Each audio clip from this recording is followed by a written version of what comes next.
जी देखिए, ऐसा है कि government high school MC number 5 में असातिज़ा तंजीमों का एक इंतहाई अहम इजलास हुआ है। म्यूनसिपल कॉर्पोरेशन असातिज़ा के डिवीज़नल जनरल सेक्रेटरी इम्तियाज़ डार और ज़िली सदर असगर जुवैद इस इजलास के मेज़बान थे। इजलास में एमसी असातिज़ा के अलावा पंजाब टीचर्स यूनियन पंजाब के सूबाई नायब सदर मोहम्मद तारिक कुरैशी, ज़िली सदर Mohammad Afzal Sajid, general secretary doctor Abdul Wahid Dar, Amran Latif, Farhan Bhatti, Shahzad Jatt, Shafiq Bhatt के साथ साथ पंजाब टीचर्स अलाइंस के मुतफ़िका नौजवान सदर मोहम्मद शादाब अवान और दीगर अहदेदारान भी इजलास में मौजूद थे। इजलास में ख़वातीन असातिज़ा की नुमाइंदगी madam Maimoona Bhatt, madam Raheela Kishwar, madam Atiya, madam Saba Akram और मैडम राबिया ने की। इस मौके पर पीटीयू अलाइंस के ज़िली सदर मोहम्मद शादाब अवान और पंजाब टीचर्स अलाइंस के सूबाई नायब सदर Mohammad Tariq Qureshi, divisional general secretary Mohammad Imtiaz Dar और ज़िली सदर म्यूनसिपल कॉर्पोरेशन असातिज़ा मोहम्मद असगर जुवैद का कहना था कि कुछ नाम नहाद खुद साख्ता और ख़ुद को असातिज़ा के हकीकी रहनुमा कहने वाले बहरूपी असातिज़ा को ब्लैकमेल करके इनकी महकमाना तरक्की में रुकावट बने हुए हैं। ऐसी काली बेड़ों का सदेबाब वक़्त की अहम तरीन ज़रूरत है, जिसके लिए इक़दामात का बाकायदा आगाज़ कर दिया गया है। इजलास से खिताब करते हुए मोहम्मद तारिक कुरैशी और शादाब अवान का कहना था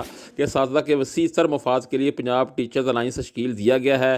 कॉर्पोरेशन असातिज़ा से इजलास से एहसास महरूमी का शिकार थे। 16 साल से मर्द व ख़वातीन असातिज़ा की महकमाना तरक्की ना हुई है, जो इनके साथ सरीहन ज़्यादती और नाइंसाफ़ी है। इजलास में महकमा तलीम को करप्शन के नासूर से पाक करके असातिज़ा के जायज़ हकूक़ भी इनको दिलवाने का भरपूर अज़्म किया गया। जी।